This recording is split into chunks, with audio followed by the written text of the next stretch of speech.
अब तो स्नान भी कर लिया, अब तो मिले स्वर्ण कमल।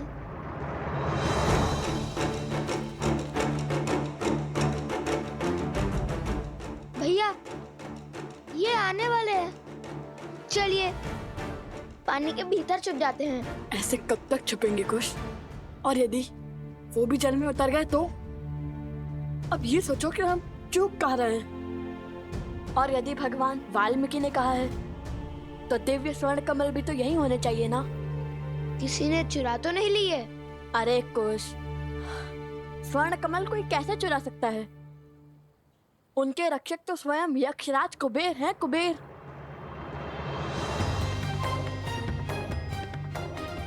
तो यहाँ चूक हुई है हमसे। कुबेर मंत्र का जाप करने को कहा था गुरुवर भरद्वाज ने हमें।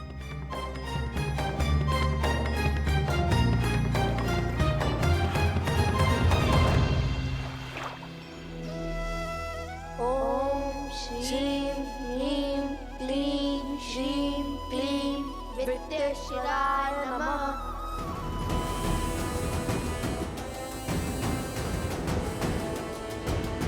नदी की ओर चलिए, अवश्य ही वो अपनी प्यास तृप्त करने नदी की ओर भागे होंगे। ओम श्रीं ह्रीं क्लीं श्रीं विद्येश्वराय नमः। ओम श्रीं ह्रीं श्रीं क्लीं विद्येश्वराय नमः। ओम श्रीं ह्रीं क्लीं श्रीं क्लीं विद्येश्वराय नमः। ओम श्रीं ह्रीं क्लीं श्रीं क्लीं विद्येश्वराय नमः। ओम श्रीं ह्रीं क्लीं श्रीं क्लीं विद्येश्वराय नमः। हे तमसा माता, सहायता कीजिए हमारी। हमारी माता भी आप ही की भांति हैं, प्रकृति का अंग। आप जल देवी हैं और हमारी माता वन देवी हैं। बचाइए हमें तमसा माता। विद्येश्वराय नमः। ओम श्रीं ह्रीं क्लीं श्रीं क्लीं विद्येश्वराय नमः। आपके पुत्रों को हमारा आशीर्वाद प्राप्त करने के लिए नदी में स्वयं स्नान करना होगा और आपकी संतानों की सुरक्षा हमारा दायित्व है।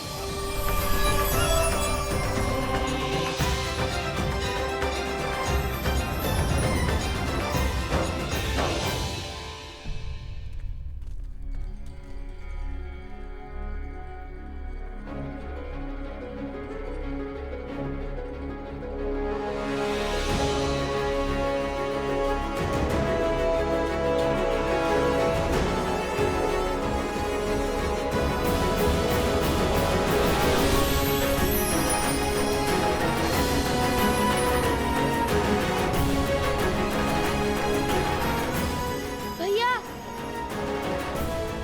देखिए,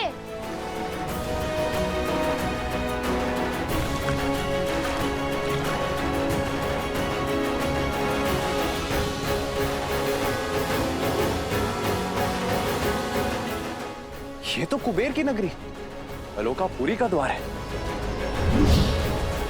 यक्षराज कुबेर, उन ऋषि कुमारों ने अयोध्यापति महाराज श्री राम के अश्वमेध यज्ञ के अश्व को रोकने का दुस्साहस किया है। अयोध्या नरेश श्री राम के नाम पर मैं आपसे निवेदन करता हूं कि यह द्वार खोल दीजिए।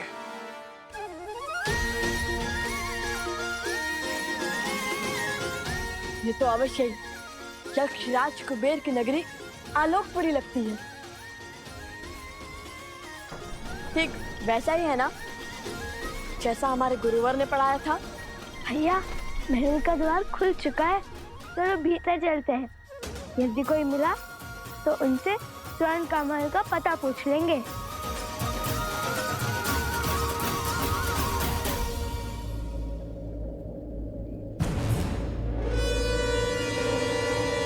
सत्य कहते हैं भैया, भय बिन होए ना प्रीत। यक्षराज कुबेर, यदि आपने ये द्वार नहीं खोला तो आपको मेरे बाणों का सामना करने के लिए सज्ज होना पड़ेगा। और स्मरण रहे, इक्ष्वाकु वंशजों के बाण कभी भी खाली नहीं गए हैं।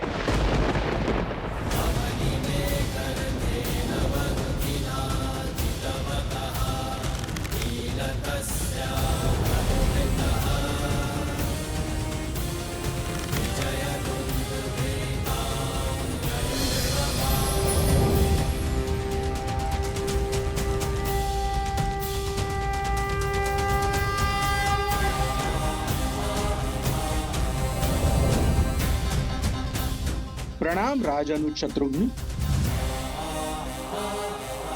प्रणाम।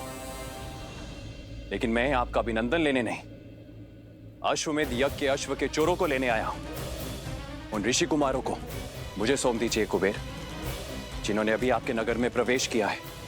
क्षमा करें, किंतु उनके साथ मैं विश्वासघात कैसे करूं? आप तो जानते हैं ना वो कौन है। अब वो कोई साधारण बालक नहीं है, वो अनमोल रत्न है, केवल मेरे लिए नहीं अपितु समस्त संसार के लिए। सब जानता हूं मैं,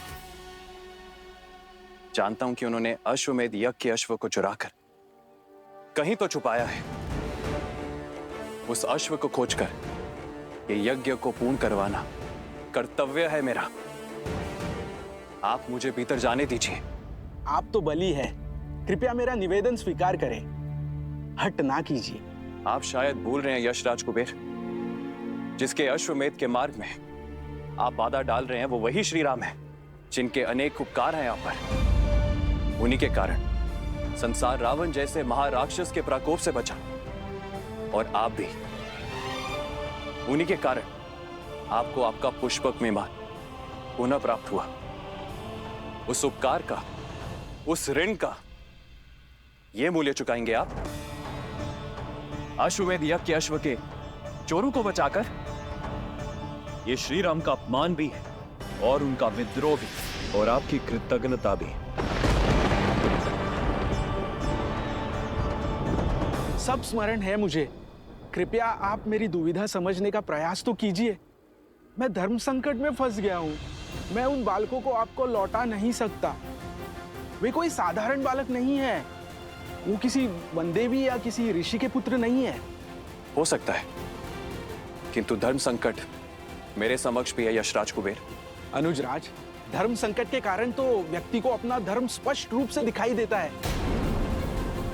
यदि इस परिस्थिति में आप आलोकपुरी में प्रवेश करेंगे तो अश्वमेध यज्ञ के नियमानुसार जैसे ही आप भीतर आएंगे तो यह माना जाएगा कि आप आलोकपुरी पर आक्रमण कर रहे हैं।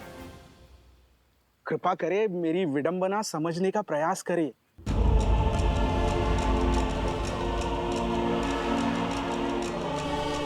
ठीक है, खेलिए दाव, पर भूलिएगा मत, चोर का सहायक भी चोर ही होता है कुबेर। वो बालक अधिक समय तक आपके संरक्षण में नहीं रहने वाले हैं। शीघ्र ही उन बालकों को महाराज श्री राम का सामना करना होगा। उस क्षण की प्रतीक्षा तो समस्त संसार को है।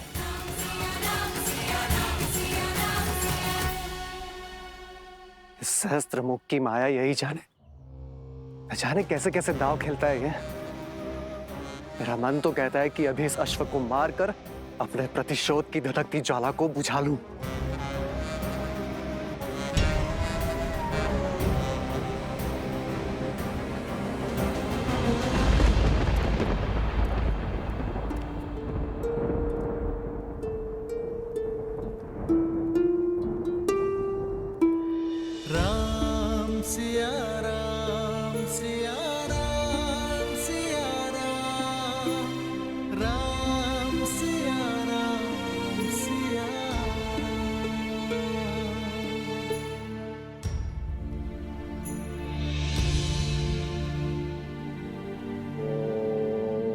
ब्रह्मदेवाय नमः। ओम ब्रह्मदेवाय नमः। हे ब्रह्मदेव, आप तो संसार के निर्माता हैं, जीवन दाता है। इस धरा पर हो रहे हर यज्ञ के कर्ता धर्ता है। मेरी आपसे विनती है ब्रह्मदेव, इस विकट परिस्थिति में मेरी सहायता कीजिए। ये राम सीता के सिवाय और किसी का नहीं हो सकता। ना मैं पुनर्विवाह कर सकता हूं और ना ही ये राज्य छोड़ सकता हूं। अश्वमेध यज्ञ की सफलता धर्म की रक्षा के लिए अति आवश्यक है। जो मूरत मेरी सीता की सूरत है, जो इस यज्ञ के लिए मंत्र नहीं पढ़ पाई, यदि देवता उससे रुष्ट है तो यह यज्ञ असफल हो जाएगा ब्रह्मदेव। धर्म हार जाएगा। मेरी सहायता कीजिए ब्रह्मदेव।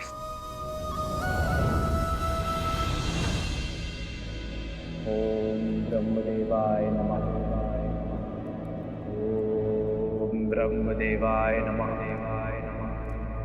ओम ब्रह्मदेवाय नमः। ओम ब्रह्मदेवाय नमः। ओम ब्रह्मदेवाय नमः। ओम ब्रह्मदेवाय नमः। महादेव। प्रणाम महादेव। प्रणाम देवी पार्वती। प्रणाम ब्रह्मदेव। समस्या विकट है, किंतु आपके अतिरिक्त किसी और के पास इस समस्या का कोई समाधान नहीं। ब्रह्मदेव, सृजन, जीवन और मृत्यु तीनों ही परस्पर जुड़े हुए हैं। जैसे ही सृजन का विचार आकार लेना आरंभ करता है, जीवन आरंभ हो जाता है। जैसे जैसे जीवन विकसित होता जाता है, मृत्यु का समय निकट आ जाता है और मृत्यु के आते ही एक नए सृजन का शंखनाद हो जाता है। परंतु अभी द्वापर और कलियुग आने में समय शेष है। ऐसे में यदि रामावतार ने इस युग में अपने कर्म पूरे नहीं किए तो द्वापर में राक्षसों और असुरों की शक्ति का प्रभाव बहुत अधिक बढ़ जाएगा। और यदि ऐसा हुआ ब्रह्मदेव, तो द्वापर युग का स्वरूप कलियुग जैसा होगा और स्वयं कलियुग का स्वरूप तो नरक से भी अधिक दुर्दांत और भीषण सिद्ध होगा। इसलिए यह अनिवार्य है कि त्रेता युग में नारायण का रामावतार अपने सभी उद्देश्य, अपने सभी कर्म सफलतापूर्वक पूर्ण करे। रही बात जीवन की रक्षा की, तो जीवन की रक्षा तो केवल सृजन अर्थात स्वयं ब्रह्म ही कर सकते हैं, मृत्यु नहीं। इसलिए हे ब्रह्मदेव, मेरे आराध्य नारायण की रक्षा केवल आप ही कर सकते हैं।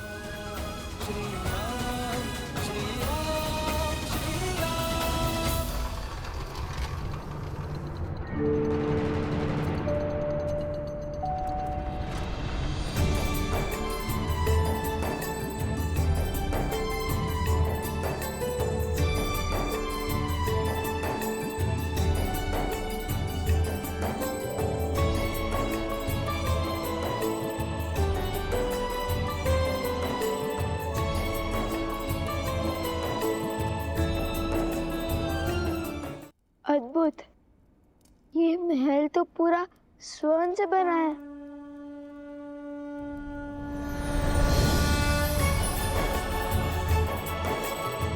आइए आइए ऋषि कुमारों। मेरी नगरी आलोकपुरी में आप दोनों का स्वागत है। कहिए, किस प्रयोजन से आना हुआ? प्रणाम कुबेर देव।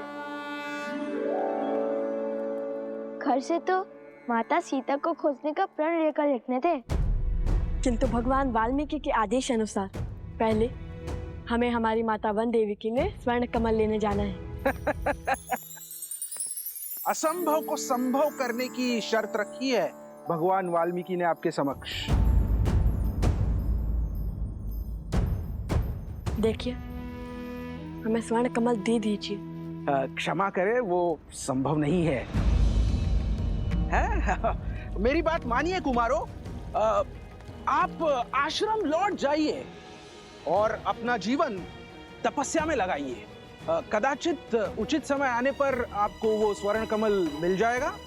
सुनिए, त्रिकालदर्शी है भगवान वाल्मीकि।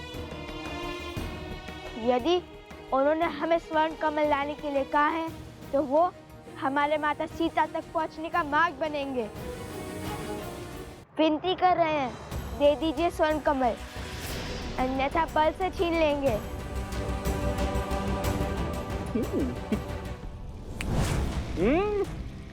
अब आपने चुटकी नहीं बजाई, युद्ध का आह्वान किया है, तो हमें आप सबको हराकर स्वर्ण कमल पर आधिपत्य स्थापित करना होगा।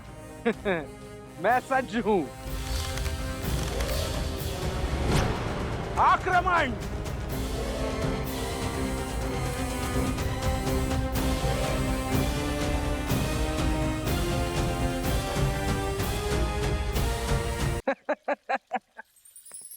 असंभव को संभव करने की शर्त रखी है भगवान वाल्मीकि ने आपके समक्ष।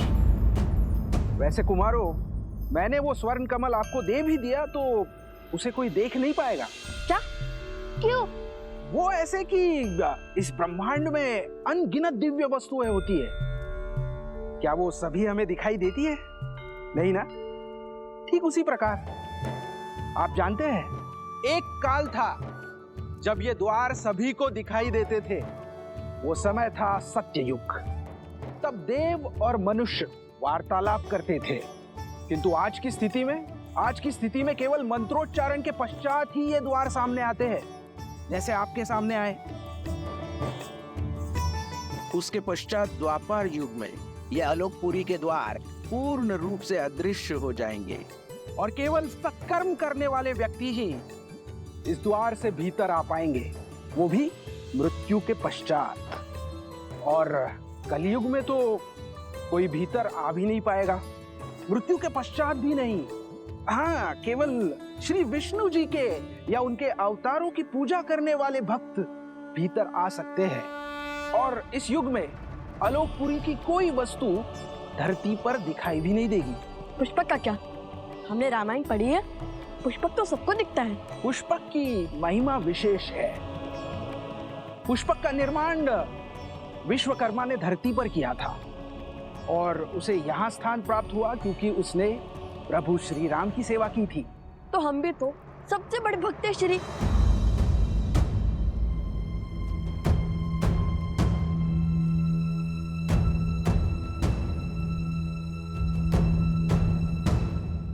देखिए, हमें स्वर्ण कमल दे दीजिए।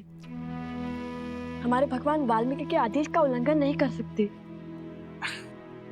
क्षमा करें, वो संभव नहीं है। मेरी बात मानिए कुमारों, आप आश्रम लौट जाइए और अपना जीवन तपस्या में लगाइए। कदाचित उचित समय आने पर आपको वो स्वर्ण कमल मिल जाएगा। सुनिए, विनती कर रहे हैं, दे दीजिए स्वर्ण कमल, अन्यथा बल से छीन लेंगे।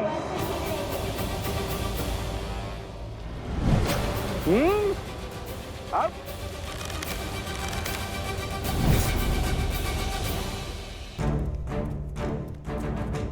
कुछ ये यक्ष है, हम इन पर प्रहार नहीं कर सकते। पर ये हम पर प्रहार करने से चुकेंगे नहीं। परंतु मैंने ये भी नहीं कहा ये हम अपना बचाव भी नहीं कर सकते।